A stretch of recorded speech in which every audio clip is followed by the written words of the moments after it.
আমাদের হিসাব রক্ষক সে আমাদের মাঝে কিছু বলবেন। ধন্যবাদ।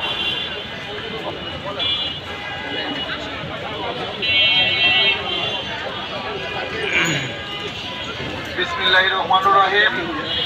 আজকে আমরা যে বিষয়ে আন্দোলন করতে আসছি এখানে, বা যে বিষয়ে আমরা এখানে প্রতিবাদ সভা করার জন্য আসছি, আমাদের সংগঠন উত্তরা রেফ্রিজারেশনের এয়ার কন্ডিশনিং ব্যবসায়ী সমবায় সমিতির কিছু লোক আছে, তারা নির্বাচিত হয়েছে গত বছর। তারা আমাদের সংগঠনের ফান্ড থেকে অবৈধভাবে 9,50,000 টাকা উত্তোলন করে ব্যবসা করছে। সেই ব্যবসার টাকা ওনারা আমাদের সংগঠনের ফান্ডে জমা দেয় নাই। প্লাস বিগত বছরে পিকনিক হয়েছে, ওই পিকনিকের টাকার ফান্ড থেকে ওনারা ব্যবসা করছে। ওই ব্যবসার টাকা ওনারা সংগঠনের ফান্ড থেকে জমা দেয় নাই। এগুলো আমাদের সাধারণ সদস্যদের প্রাপ্য, ওনারা আমাদের সাধারণ সদস্যদের প্রাপ্য ওনারা মেরে দিচ্ছে।